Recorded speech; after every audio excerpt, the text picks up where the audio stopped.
రాష్ట్రంలో కూటమి సర్కార్ మరో పథకానికి మంగళం పాడేందుకు సిద్ధమైందన్నారు వైఎస్ఆర్ జిల్లా వైఎస్ఆర్సీపీ అధ్యక్షుడు రవీంద్రనాథ్ రెడ్డి. ప్రజలకు అత్యంత ప్రతిష్టాత్మకంగా ఉపయోగపడే ఆరోగ్యశ్రీ పథకాన్ని నిర్వీర్యం చేసేందుకు కూటమి ప్రభుత్వం కుట్రలు చేస్తోందని ఆరోపించారు.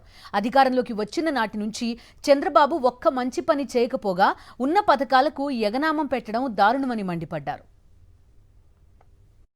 ఆరోగ్యశ్రీ ప్రైవేట్ పరం చేస్తున్నాం. ఒక ప్రైవేట్ ఇన్సూరెన్స్ కంపెనీకి ఇస్తాం. 2.5 లక్షల వరకు ఇన్సూరెన్స్ కంపెనీ చూస్తుంది. మిగతాది ఎన్టీఆర్ ఆరోగ్య ట్రస్ట్ ద్వారా ఇస్తారు అని చెప్పేసి చాలా దారుణం. అంటే దీంట్లో ప్రజలతో ఆడుకునే కార్యక్రమమే. ఎందుకంటే ఆరోగ్యశ్రీ అనేది ప్రజల ఆరోగ్యంతో ఆడుకునే కార్యక్రమమే చేయడం జరుగుతుంది. చలకాటం ఆడే కార్యక్రమం చేస్తున్నారు వాళ్ళు.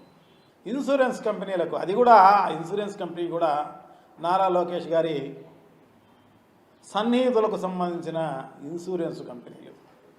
సో దాంట్లో కూడా బిజినెస్ చేసే కార్యక్రమం అన్నమాట. ఆ ఇన్సూరెన్స్ కంపెనీ మన బినామీ కంపెనీ, సన్నిహితుల కంపెనీ. సో ఆ కంపెనీ ద్వారా కమిషన్లు వస్తాయి, డబ్బులు వస్తాయి. ప్రజలంటే లెక్కలేదు. అబద్ధాలు చెప్పినా, ఇంకొకటి చెప్పినా, మోసం చేసినా మర్చిపోతారులే, మళ్ళా మనల్ని ఎన్నుకుంటారు అని చెప్పేసి అనుకుంటున్న పరిస్థితి. సో తప్పకుండా నీ నీ నీ క్యాలిక్యులేషన్ తప్పు.